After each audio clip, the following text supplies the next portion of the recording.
Hello বন্ধুরা, আজকে আমি বানাবো পুঁই শাক দিয়ে মাছের মাথা দিয়ে ঘন্ট। চলো তোমাদেরকে রেসিপিটা আমি শেয়ার করি। আমি মাছের মাথাটাকে লবণ হলুদ দিয়ে মাখিয়ে নিয়েছি। পুঁই শাকে দেওয়ার জন্য এইদিকে আমি সবজিগুলোকে কেটে নিয়েছি। এখানে আছে আলু, কুমড়ো, বেগুন আর কাঁচা লঙ্কা। আর এইদিকে আছে পুঁই শাক। এই দেখো এখন মুচুরি নিয়ে নিয়েছে। এখন যেহেতু মুচুরির সময়, এই দেখো পাকা পাকা মুচুরি। পুঁই শাকটা খেতে কার কার ভালো লাগে আমাকে কমেন্টে জানিও। তেল গরম হয়ে গেছে, এবার আমি মাথাটাকে দিয়ে দেবো। মাথাটাকে দিয়ে দিলাম। মাথাটাকে আমি উল্টে পাল্টে ভেজে নেব। মাথাটাকে আমি উল্টে পাল্টে লাল লাল করে ভেজে তুলে নেব। মাথাগুলো ভাজা হয়ে গেছে, এবার তুলে নিই। মাথাগুলোকে নামিয়ে নিয়েছি। এবার ওই তেলেই গোটা শুকনো লঙ্কা, তেজপাতা আর দিয়ে দেবো 5 ফোড়ন।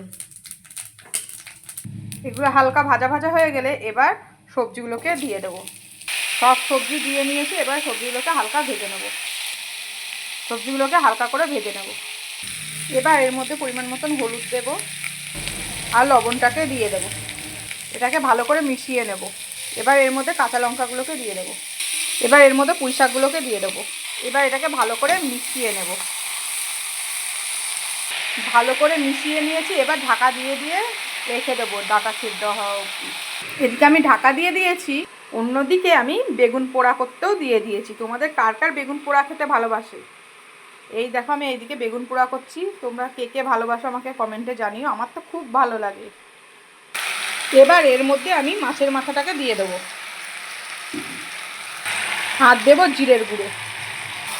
এটাকে ভালো করে মিশিয়ে নেব। এখনকার পুঁই শাক যেহেতু সেদ্ধ হয় না, তাই একটু জল দিয়ে দেবো।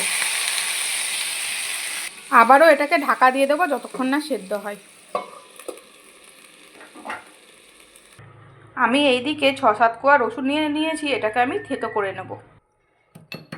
এই যে আমি রসুনটাকে থেতো করে নিচ্ছি। এই যে আমি রসুনটাকে থেতো করে নিয়েছি।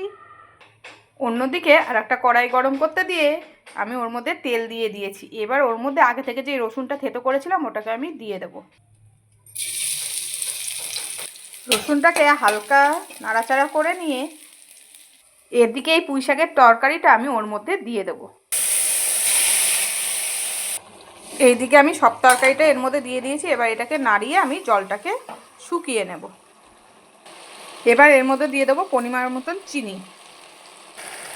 আমার মাছের মাথা দিয়ে পুঁই শাকের ঘন্ট হয়ে গেছে। এবার আমি নামিয়ে নেব।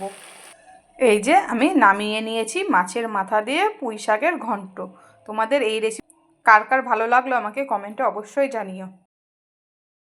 আমাদের এই রেসিপিটা কেমন লেগেছে আমাকে কমেন্টে অবশ্যই জানিও। আজকের মতন এখানেই টাটা, বাই।